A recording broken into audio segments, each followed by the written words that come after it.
In this video, we will explain and talk about transformers in electrical and mechanical systems. Okay, a transformer is an element which technically transforms the mere variables, has a sense of transformation from voltage, velocity, or angular velocity. But the main idea is that an ideal transformer keeps the power constant. This is the main idea. There is no power conversion, but there's a conversion between the elements. Okay. So in electrical circuit, we have a transformer, and we technically model it with two variables, N1 and N2, okay? Or sometimes we just talk about the ratio between the windings. And for this circuit, we know that the voltage can be written as like this. V1 divided by N1 is equal to V2 divided by N2, okay? So technically, the voltage divided by N is constant. Okay, so as you can see, if N2 is larger or N1 is larger, we can have an amplification or technically the amplification factor. Okay, however, since power is constant, we have a different formula for the current such that I1 times N1 is equal to I2 times N2, because we know that V1 times I1 is equal to V2 times I2 for an ideal lossless transformer. And this is for electrical circuits. Okay, so we know these currents. Let's talk about what kind of transformers we have in mechanical systems. Okay, so if we talk about translational mechanical systems, we have a lever. Okay, lever is technically not a very good transformer because a lever is approximately a linear transformer only if the motion is small. So what does it mean? If this angle, this theta, okay, is small, then lever acts approximately like an ideal transformer or ideal linear transformer, because we know that if the theta gets large because of trigonometric effects, we will have nonlinear effects. Okay, so first of all, we assume that theta or the lever angle with respect to its base position is approximately equal to 0. Okay, always keep in mind, because some of you just confuse things because you assume that the angle is large, so there's like differences between some of the variables, but this is a starting assumption for ours. Okay, in this case, what we need to do is, since it's a simple mechanical system, and I think it's called that simple mechanical systems in high school, it's relatively easy to talk about the conversion of variables. Okay, we can talk about conversion of positional variables, okay, such as x1 and x2, okay. But as I told you before, it's better to talk about the conversion of the velocities, but of course sometimes we will need to talk about the conversion of the positions. Okay, so first of all, we know that the angular velocity is constant because it is fixed and it rotates. In this respect, we can easily write that angular velocity of the first part, which is equal to V1 divided by L1, which is the distance, is equal to V2 divided by L2. Of course, we can write the same relation using the positional variables, such as x1 divided by L1 is equal to x2 divided by L2. And as you can see, this is true only if the angle is small. Okay, of course, if it's 0, they are 0, but if it is 0, this is approximately equal to each other. Okay, these two quantities. Okay, this is coming from the angular velocity. Since we need to keep the power fixed, mechanical power, we need to have an equation for the force, which is simply F1 L1 is equal to F2 L2. Okay, so when we talk about force, which is more trickier than current, we need to talk about, is it a reflection force or reaction force? Okay, so this is the force F1. It is reflected on the other side. So if somebody pushes a lever in this direction, okay, and if something is connected here, there exists a force in this direction F2, and it has a quantity of F1 times L1 divided by L2. This is the reflection force. If you talk about the force that counters F1, then we need to draw a different force. Okay, let's change the color, which should be like this. Okay, so I couldn't change the color. Okay, very good.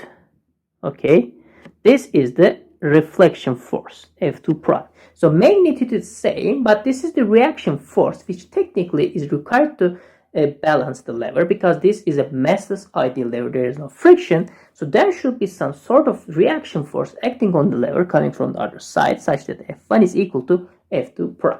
Okay, this is the reaction force, this is the reflection force. When solving mechanical systems, modeling mechanical systems, sometimes we use the reflection, sometimes we use the reaction, depending on the free body. Depending on the, we should be a little bit more careful when dealing with levers as opposed to transformers. Okay, so the story is similar with gearboxes.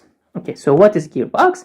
Gear pair or gearbox or whatever you say is an ideal transformer for rotationary mechanical systems, and technically gears are used a lot in mechanical systems. Okay, so in general we heavily use gearboxes or gear pairs when converting electrical power, such as like DC motor, in a mechanical system, because in general DC motors or electric motors are too fast, so we need to have a gear pair such that we reduce the speed, increase the torque. This is the basic idea. Okay, so we have a similar relationship, but the idea is, in a gear pair, the thing that is not changed is the linear velocity as opposed to angular velocity.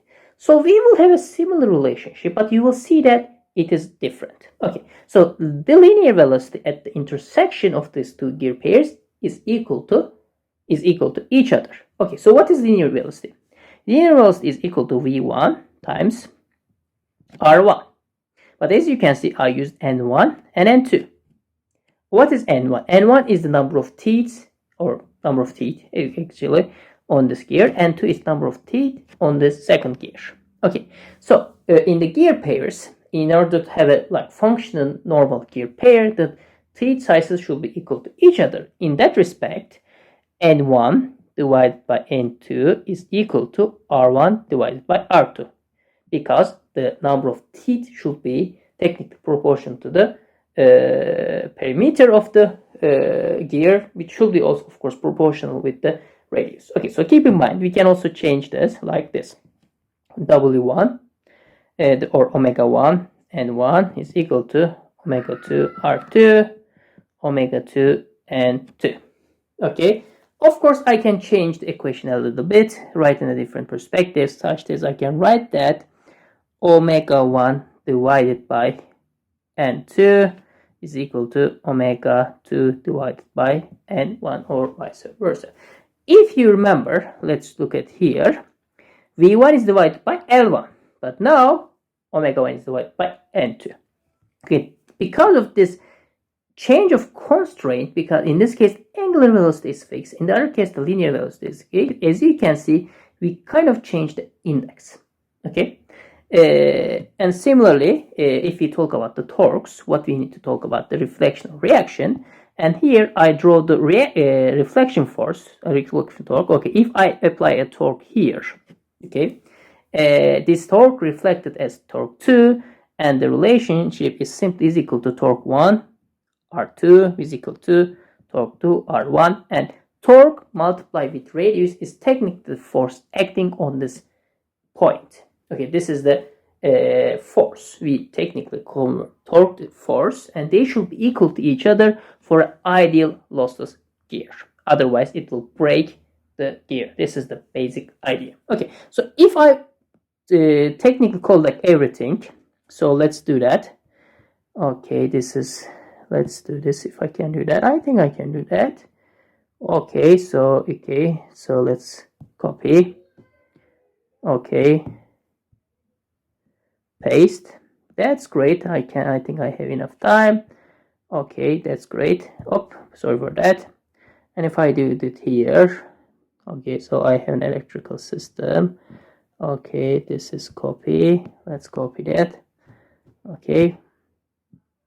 Yeah, I hope I have enough space. I have enough space. Okay, so these are the relationship. Okay, as you remember, we try to connect or construct an analog between similar variables in electrical and mechanical systems. Okay, so the voltage divided by N1, velocity divided by R2, angular velocity divided by N2. So we have a very technically analogous relationship within these variables, such that we can write that. Okay, so this is the example problem that I will solve. Okay, so let's write it here. Okay, no. Okay, so n1 divided by n2. Let's assume that we talk about the ratio of two conversion variables. Okay, this is the important part because n1 can be multiplied with 2, n2 multiplied with 2, but the conversion ratio will be fixed. It's analogous to, if you look at here, L1 divided by L2. This is analogous to R2 divided by R1, or let's say, again, change the color. Similarly, N2 divided by N1. These are for rotational systems. This is translational. This is electrical. Okay, so when you are having an analogous construction between electrical and rotational mechanical systems, you should keep in mind that you generally need to change the N1s and N2s each other because of the change of difference. So from this perspective, I generally recommend you to technically don't memorize these relationships. Okay, once you have a problem, just try to understand the physics, the basic concepts, and try to solve these relationships by yourself. Okay, because if you memorize, you can simply assume that n1 and n2 is equal to n1 and n2, which is technically not correct, and this is not exact equal to this is analog. You can make mistakes easily. Okay, this is nice to talk about the connection between electrical and mechanical systems, but when solving mechanical systems which has a lever or gear pair, I always recommend you to write the basic equations, use the fundamentals in terms of kinematics and other kind of things, and try to solve the equations. Okay, let's solve a relatively simple problem. Okay, as you can see, which includes a mechanical lever. Okay, so we have a system, as you can see, we have a lever, and the input is this guy, U of the position of the lever in the upper part. We technically push it to control the mechanism. It has a lever, and as you can see, this x0 is reflected here, x1. Okay, we have an x1. That's good also. We can also write the same equations from the perspective of velocities. That's also fine, no problem. Okay, we can do that. So we can assume that our input is not position, input is velocity. Then we will have a very, very similar relationship. Don't worry with that. Okay, this is also fine. It can be more important if we want to construct the electric analog of the system, but for mechanics, talking with the positions is just fine. Okay, and we know that, okay, x0 divided by L1 is equal to x1 divided by L2. So x1 is equal to U, because we have input, times L2 divided by L1. Let's call it U times gamma. So gamma is the conversion ratio. Okay, in this case, L2 is, as you can see, smaller than L1, so gamma is less than 1 from the picture, but it can be different. But the basic idea is x1 is equal to U times gamma. So instead of x1, we can assume that the positional displacement with respect to the it is under rest condition, this is simply equal to gamma times U1. Okay, now we have mechanical system, right? And we can technically ignore this. Okay, you cannot do that for all of the systems. I will talk about it later. But now, since we simply transform the position from this part, and the force of a spring only depends on its positional change at the ends, we can technically ignore the lever mechanism because we made the necessary conversion. Okay, so mass feels forces from the spring. Let's assume that it's in this direction.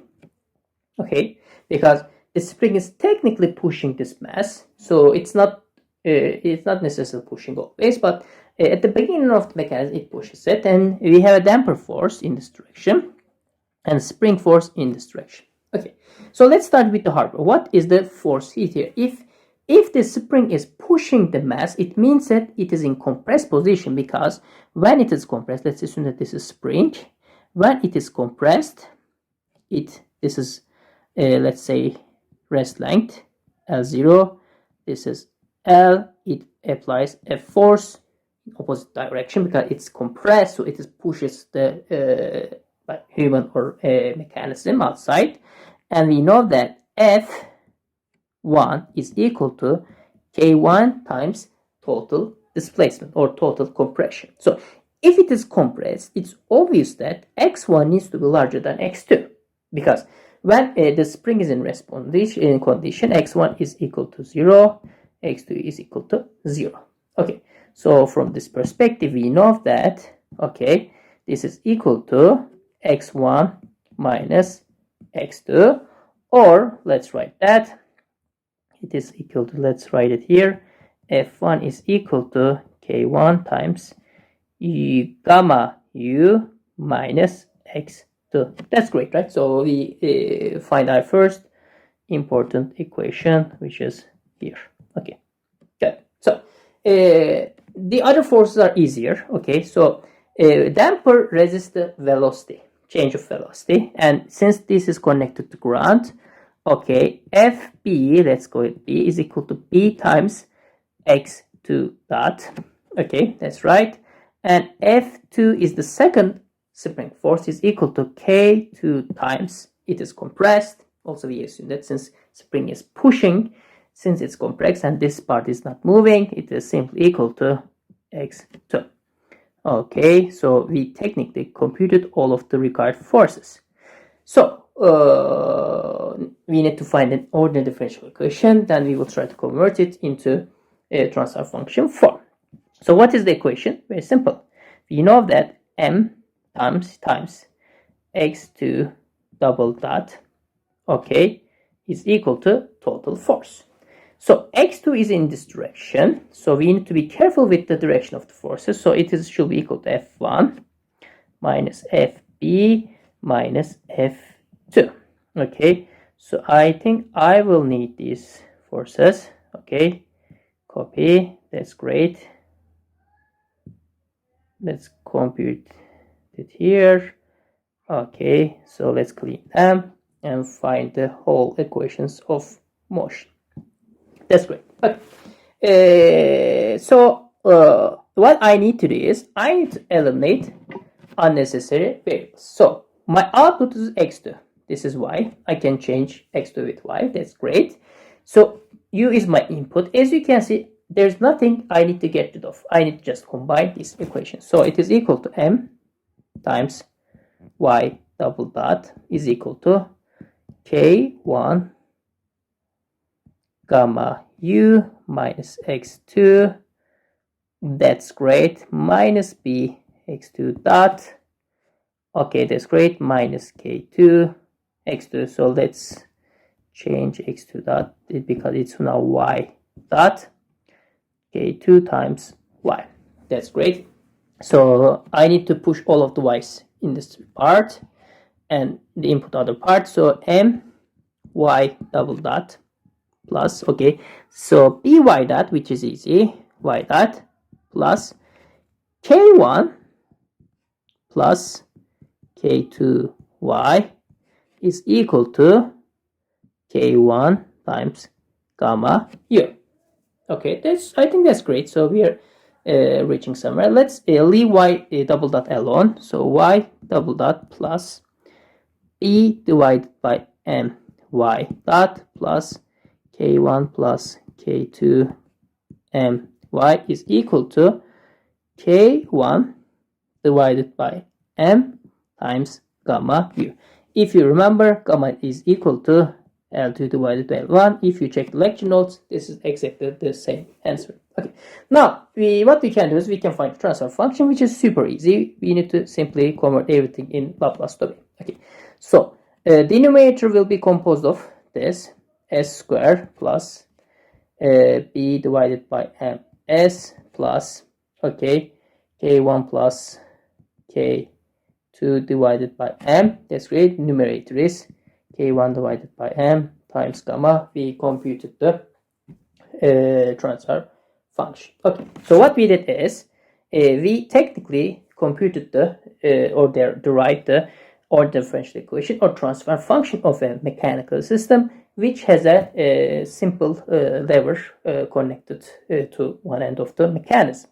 Okay, as you can see, we easily computed the transfer function. Okay, you can also make sure that this is one of the easier questions that can come up with these kind of transforming elements. Okay, that's great. So what we can do is, previously I showed you that we can transform mechanical systems into electrical systems. But now we have a position. What we did is we transformed velocities, voltages to voltage, okay, current or force to, let's say, current. Okay, but we have positions. But as you can see in the system, input is position, output is position. Okay, so what we computed at the end is x2 of s divided by x1 of s is equal to g of s. Okay, so let's assume that I take the derivative of both sides. Okay, I have s times x2 of s, s times x1 of s. Okay, and let's call it v2 of s, and let's call it v1 of s. Okay, so this should be 0. This should be 0. Okay, if I divide, so let's, sorry for that. Okay, the v0 of s. If I divide v2 divided by v0, I will obtain the same transfer function if I divide x2 divided by x0.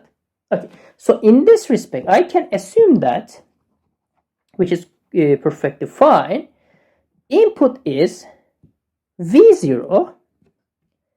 Okay, this is v1.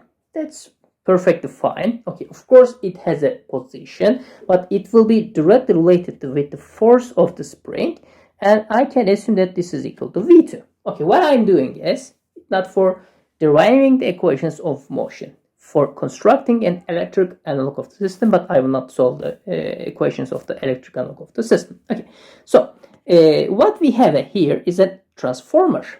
It's mechanical, but I can transform it into an electrical transformer. So V0 is my, let's say, voltage source. This is technically a voltage source. Okay, it's connected through a transformer. Okay, let's call it like this.